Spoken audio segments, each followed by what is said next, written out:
equally one constituency that, has equally received lots and lots of, highlights as well as spotlight, as we have even seen just how critical, some leaders have, pitched camp there to give us updates or to as well campaign for this person. So Mike Agongo is there, Mbeere North. Mike, if you can hear me, what is the latest?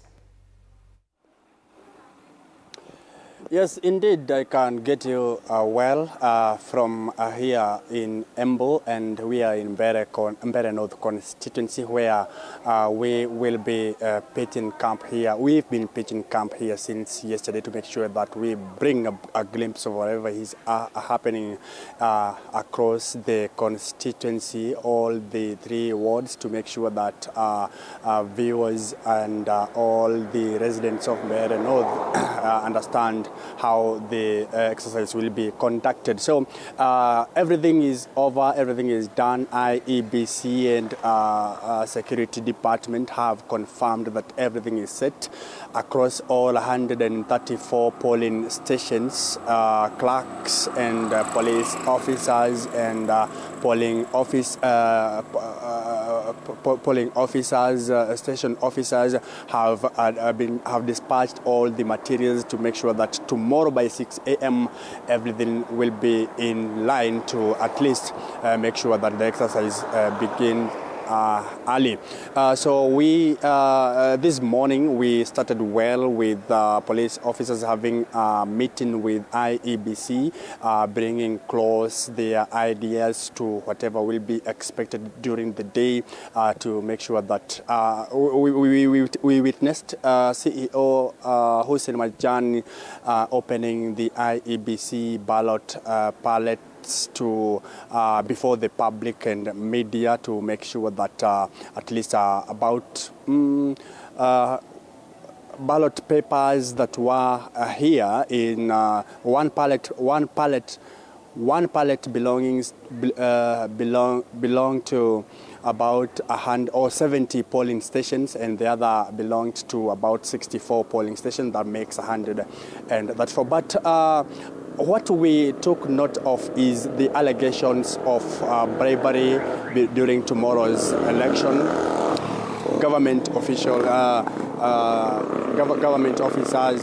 I'm talking about UDA officers and opposition officials just blaming each other with their own reason, about bringing chaos tomorrow. We don't know what happens, but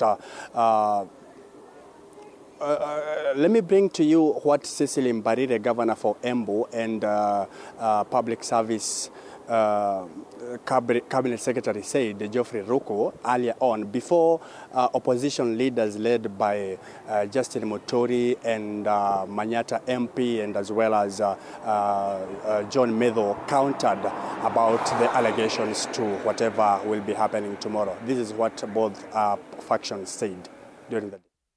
Box ina makaratasi, that is the ballot papers, ambazo ni kulingana na wabao of the registered voters in every polling station. So ikiwa polling station ina 50 registered voters, na ballot papers pia ni 50.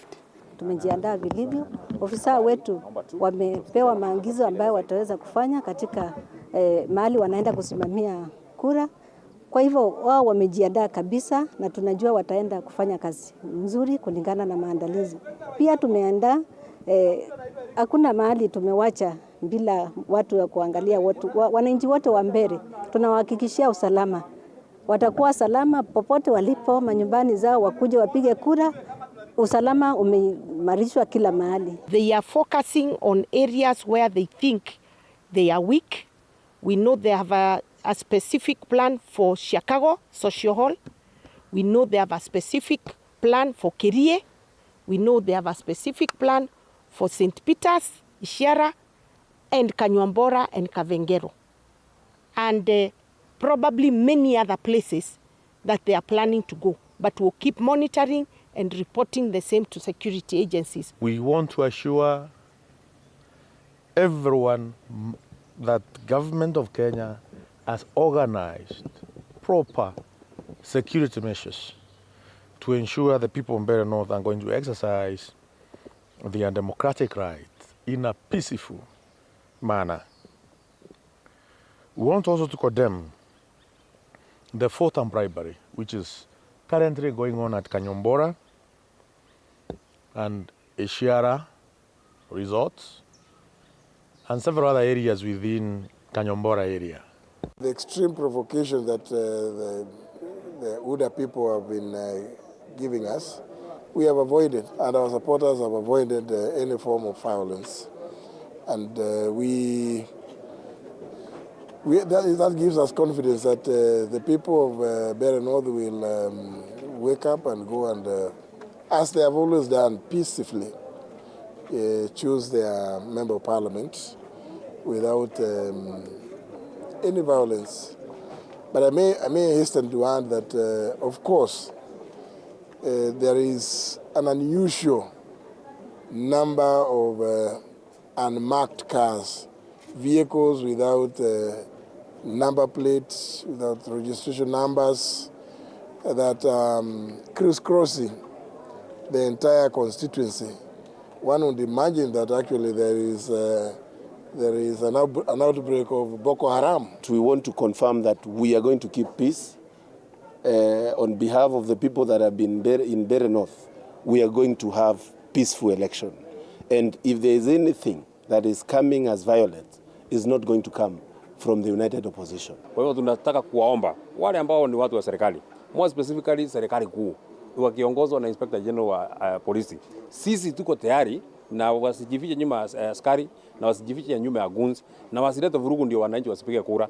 Tayari watu wameshaomba kura, hasa ni watu wakutane kwa uwanja. Now that should be the biggest concern about Mbeere North constituency, and security department have ostensibly approved that everything will be in place to make sure that security is well manned about all the 134 polling stations.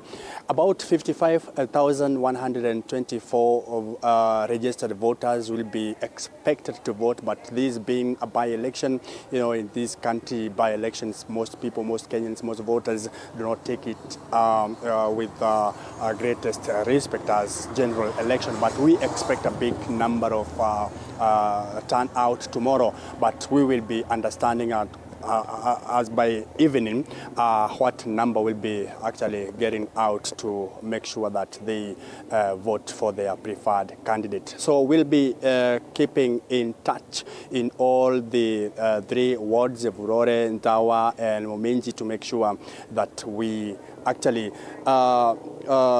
Justin Muturi will be voting at 6:30, and we are well sure that Newton Karish will be voting later on, but he has assured that he will be voting at 2 p.m, but it's subject for confirmation, whereby he had not confirmed at what specific time he will be voting, but we will be bringing live to everything that will be happening across all the 3 wards to make sure that our viewers get a glimpse of what will be happening. Back to you, studio from Embu County.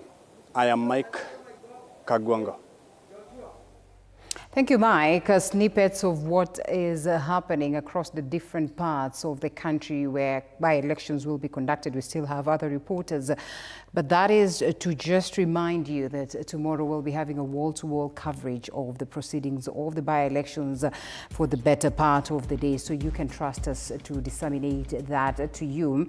Speaking of which, I think it is time that we pay some bills. We come back with more on updates of the by-elections and later on the conversation of the night. Stay tuned.